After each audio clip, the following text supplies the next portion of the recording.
السلام علیکم دوستو، نئے بلاگ کے ساتھ میں حاضر ہوں دلشاد پٹھان، اور آپ اس وقت میرے سامنے دیکھ رہے ہیں پاسو کونز، دا بیوٹیفل پاسو کونز۔ آپ سوچ بھی نہیں سکتے کہ اس شاہراہ پر سفر کرنے کا کیا ہی مزہ ہے۔ ایک تو فخر ہوتا ہے کہ آپ دنیا کی سب سے بلند ترین پکی سڑک پر سفر کر رہے ہیں۔ آپ کو پتہ چلتا ہے کہ آپ برفیلے پہاڑوں سے گزر رہے ہیں، کہ آپ کے سامنے برفیلے پہاڑ موجود ہیں۔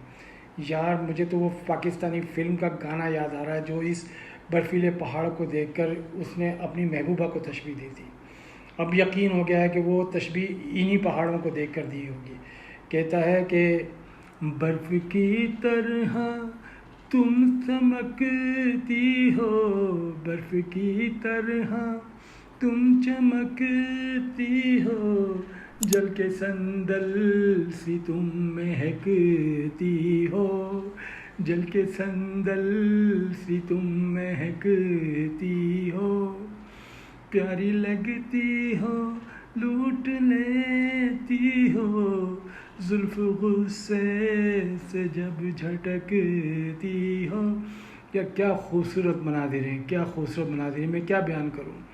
ایک تو بل کھاتی ہوئی سڑک آپ کو بس سے اپنا گرویدہ کر لے گی۔ یہ دیکھو، یہ سب سے بڑا مسئلہ صرف یہاں پر یہ ہے کہ جو لینڈ سلائیڈنگ ہوتی ہے، سائڈوں پہ آپ کو پتھر وغیرہ نظر ہے، احتیاط سے گاڑی چلائیں، احتیاط سے گاڑی چلانا ہے، کیونکہ یہاں پر ٹائر پنکچر نہیں ہوتا، یہاں ٹائر پھٹتا ہے، یہاں ٹائر پھٹتا ہے، تو اس وجہ سے آپ یہاں پر احتیاط سے گاڑی چلائیں۔ بڑے بڑے پتھر ایک دم آپ کی کار کے ٹائروں کے نیچے آ جاتے ہیں۔ احتیاط سے گاڑی چلانے کا مطلب ممکن ہے کہ سڑک پر آگے کوئی بڑا سا پتھر پڑا ہو اور آپ کو رکنا پڑے۔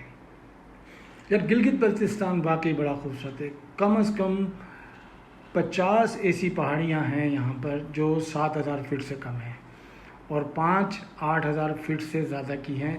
دنیا میں 14 پہاڑیاں ہیں جو 8000 فٹ کی ہیں، تو 5 ہمارے گلگت بلتستان میں ہیں۔ بہت خوبصورت علاقہ ہے۔ پہلے تو آپ دیکھتے ہو نا کہ یار مانسیرا سے اگر آپ آ رہے ہو تو ایک طرف جو ہے آپ کو پہاڑ دکھائی دیں گے، دوسری طرف دریا دکھائے گا، اور دریا کے اس پار بھی پھر پہاڑ ہوگا اور جنگل سے بھرا ہوگا۔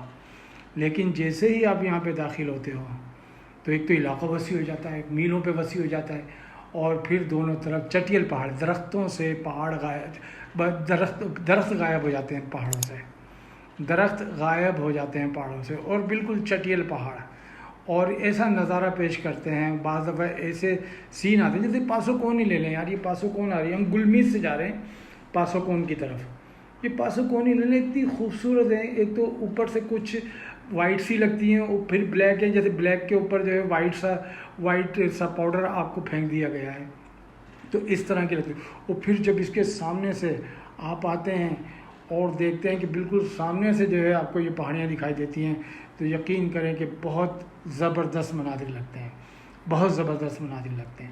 ایک طرف دریا، پہاڑ، اور ہم اس وقت ہمارا ارادہ تو یہ ہے کہ ہم کھنجرات جائیں گے، اور دیکھتے ہیں کہ کھنجرات پہنچ پاتے ہیں آج یا نہیں، تو اس کے بعد پھر نیکسٹ ٹائم جو ہے پھر ہم رکھیں گے کہ جی کھنجرات چلا جائیں یا سوست میں ہم کر لیں۔ دیکھو یار کیا خوبصورت دلہن، کالے پہاڑ کے پیچھے برف اوڑھی ہوئی دلہن، سفید چادر اوڑھی ہوئی دلہن، یار کالے پہاڑ، کیا خوبصورت لگتا ہے یار جب آپ بالکل سامنے سے چلا رہے ہیں اور آپ کے سامنے یہ منظر آ رہا ہو۔ بہت زبردست ہے، بہت زبردست ہے۔ گلگت بلتستان کا یہ علاقہ میں نے کل بھی آپ کو بتایا تھا کہ 16 نومبر 1947 کو پاکستان میں شامل ہوا تھا، اور صرف یہ گلگت کا علاقہ شامل ہوا تھا، اور بلتستان کا علاقہ جسے اسکردو وغیرہ کہتے ہیں، وہاں پر وہ انڈیا کا حصہ تھا، یا یوں سمجھ لیں کہ ڈوگرا راج تھا وہاں پر۔ تو پھر گلگت بلتستان کے اسکاؤٹس اور خیبر پختونخوا کے لوگ اور کچھ جو ہے وہ چترال کے اسکاؤٹس نے مل کر لڑائی کر کے وہاں وہ اسکردو اور وہ علاقہ بھی فتح کیا۔ اچھا، اب وہاں پر جو ہے آگے جائیں گے تو لداخ ہے۔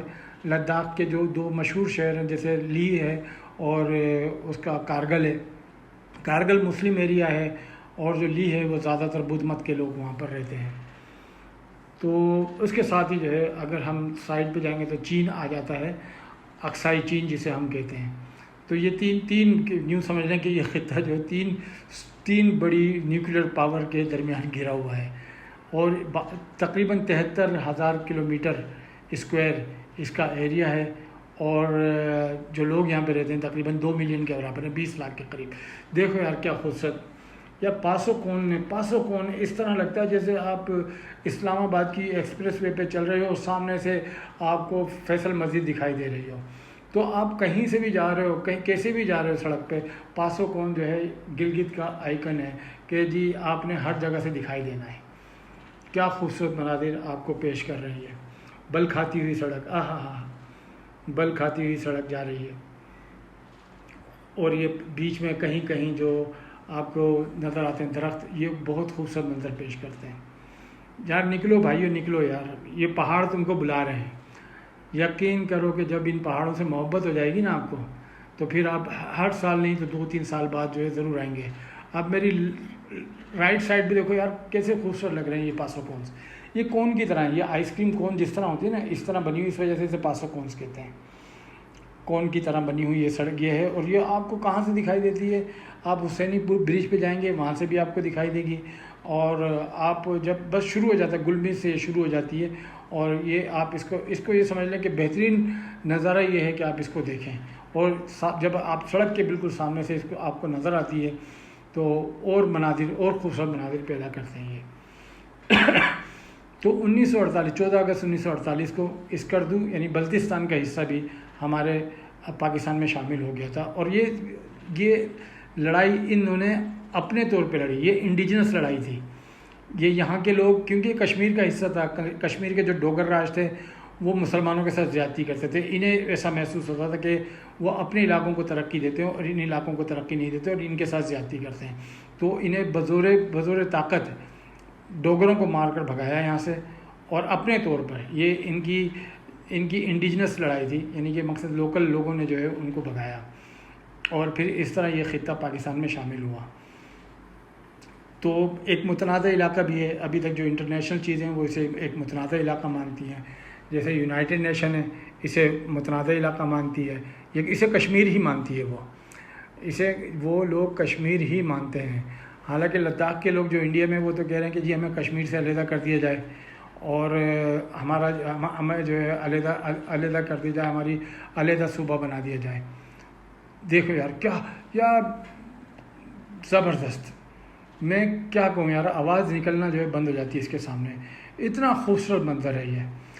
آپ سوچیں تو صحیح، آپ اپنی گاڑی میں بیٹھے ہیں اور سامنے آپ کو ویلکم کہہ رہی ہوں، یہ ویلکم کہہ رہی ہیں، آؤ تم کو پہاڑوں کی قسم آؤ، ہم تمہارا استقبال کر رہے ہیں، آؤ ہماری طرف آؤ. ایسا ہی لگ رہا ہے جیسے یہ کہہ رہے ہیں کہ آؤ. یہ جو درخت مجھے دکھائی دے رہے ہیں ایسا لگ رہا ہے جیسے پھول لے کر کھڑے ہیں یہ، اور دونوں طرف پھول ہے جیسے کسی راجا کا یہ استقبال کر رہے ہوں. یہ آپ سب کا استقبال کریں گے، یہ آپ سب کا استقبال کریں گے، ایسے ہی استقبال کریں گے. بہت پیارے لوگ ہیں، بس یہاں پہنچنا جو ہے کیونکہ یہ بالکل پاکستان کے بالکل اینڈ میں، نارتھ ہے یہ بالکل پاکستان کا.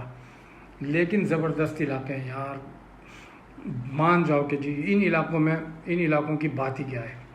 بہت زبردست. گانے منہ سے نکلنا شروع ہو جاتے ہیں، وہ بس کنٹرول کر رہا ہوں کہ گانے نہ گاؤں یار.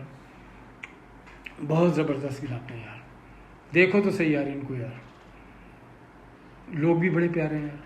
میرے تو خیر بہت سارے دوست یہاں رہتے ہیں کیونکہ ہم سب اسلام آباد میں ساتھ پڑھتے تھے. یہاں پہ جو بھی اسکول کا ہیڈ ماسٹر ہوگا میرا دوست ہی ہوگا کیونکہ وہ ہماری ایج کے مطابق جو ہے وہ ہیڈ ماسٹر ہی ہوں گے. ان سے اتنی ملاقات نہیں ہوئی، ممکن ہے ابھی جاتے ہوئے ہم ان سے ملاقات ضرور کریں گے. تو آپ دیکھیں گے یار کیا مناظر چل رہے ہیں. تو 25 یا 50 کے قریب 7,000 فٹ سے 7,000 اور 7,000 فٹ سے زیادہ کی پہاڑیاں یہاں پر موجود ہیں.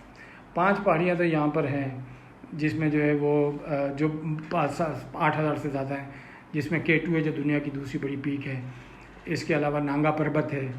اس کے علاوہ جو ہے وہ 3-4 اور یا پتہ نہیں کیا کیا، گوشرم 1 گوشرم 2 یہ بھی 8,000 سے زیادہ کی ہیں. آپ بس مناظر دیکھیں اس میں اور کیا ہی مزے کی باتیں ہیں. بہت اب چائنا تو یہاں پر ابھی بہت زیادہ انویسٹمنٹ کر رہا ہے. دیکھتے ہیں کہ کیونکہ یہ صرف علاقہ 3-4 مہینے کے لیے کھلتا ہے، جون جولائی اگست، اس کے بعد یہ بند ہو جاتا ہے. لیکن کہتے ہیں کہ یہاں پر اگر آپ آئیں تو آٹم میں آئیں، بالکل جتنے بھی درخت ہوتے ہیں یہ سنہرے ہو جاتے ہیں، سونے کی طرح کے ہو جاتے ہیں، اور آپ کو دکھائی دیتا ہے یہاں پر. آپ ان کی ثقافت دیکھیں. گلگت بلتستان کے دوسرا علاقہ بلتستان، وہاں تو خوبانیاں درختوں پہ لگی ہوتی ہیں.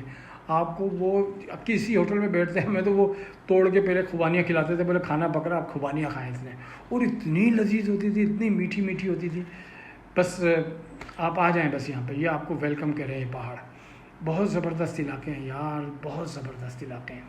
میں آپ کو تھوڑی سی اس کی تاریخ بتاتا جا رہا ہوں. اور یہ کہ آپ ان راستوں کو دیکھیں، اس کے سائڈ پہ آپ کو شاہراہ ریشم بھی دکھائی دے گی، جو پرانی ریشم کی ہے. آپ سوچو تو صحیح کتنا سختی تھی اس زمانے میں تجارت کی. لوگ کتنے ہارڈ ورک کرتے تھے کہ ایک جگہ سے دوسری جگہ لانے کے لیے.